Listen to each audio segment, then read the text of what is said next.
Salam alaikum. Aujourd'hui, on va faire un cours de physique. C'est le quatrième chapitre, caractéristiques de quelques dipôles passifs. Grand 1, les dipôles passifs. Tout d'abord, nous allons commencer par quelques définitions. La définition d'un dipôle. C'est quoi un dipôle? Un dipôle est un composant électrique ou bien électronique possédant deux bornes. C'est-à-dire, elle possède deux bornes. C'est quoi la caractéristique d'un dipôle? La caractéristique d'un dipôle est définie comme la fonction qui relie la tension U entre ces bornes et l'intensité électrique qui le traverse. C'est-à-dire la relation entre la tension ou bien la relation entre l'évolution de la tension électrique en fonction de l'intensité ou bien l'inverse, c'est ça ce qu'on appelle la caractéristique d'un dipôle. Le dipôle passif. C'est quoi un dipôle passif? On dit que le dipôle est passif si sa caractéristique passe par l'origine. C'est-à-dire pour que l'intensité est nulle, donc la tension est nulle. C'est-à-dire la tension entre 6 bornes est nulle quand elle n'est parcourue par aucun courant. D'accord? Grâce à la caractéristique d'un dipôle électrique, on peut prévoir le comportement du dipôle sans savoir sa composition interne. C'est-à-dire, à partir de la caractéristique d'un dipôle, nous pu prévoir le comportement de ces dipôles sans savoir leur composition interne. D'accord?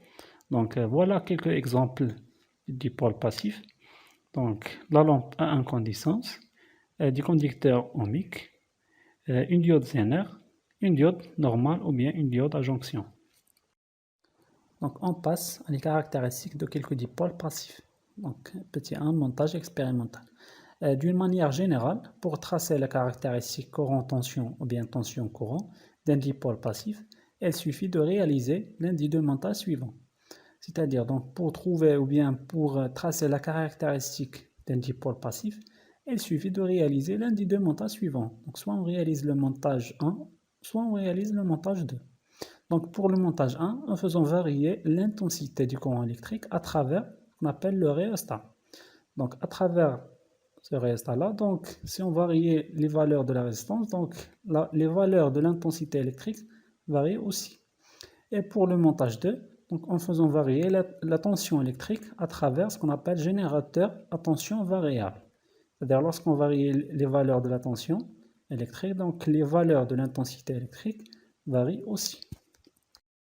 2.1, la lampe à incandescence.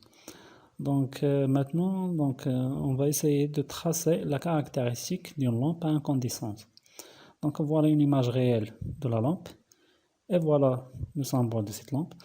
La lampe à incandescence est un luminaire électrique qui éclaire en portant à incandescence par effet joule. D'accord? Pour tracer la caractéristique de cette lampe, on réalise le montage 2. Voilà le montage 2. En utilisant comme dipôle une lampe à incandescence. Au lieu de ce dipôle, on aura une lampe à incandescence. On fait varier la tension d'alimentation, c'est-à-dire le générateur à tension variable, et les mesures sont regroupées dans le tableau suivant. D'accord? À partir de ce tableau-là, nous avons pu tracer la caractéristique de la lampe à incandescence, c'est-à-dire tracer U en fonction de I. D'accord? On obtient la courbe suivante. Voilà. On remarque que la courbe passe par l'origine, c'est-à-dire il s'agit d'un dipôle passif. Et on remarque aussi que la courbe, ce n'est pas une droite, c'est-à-dire ce n'est pas une caractéristique linéaire, c'est-à-dire non linéaire. D'accord? Et symétrique, c'est-à-dire la représentation dans la partie positive est la même dans la partie négative. La caractéristique de la lampe à incandescence passe par l'origine, et non linéaire et symétrique. Conclusion, la lampe est un dipôle passif non linéaire et symétrique. Qu'est-ce que ça veut dire symétrique? C'est-à-dire les deux bords de la lampe jouent le même rôle.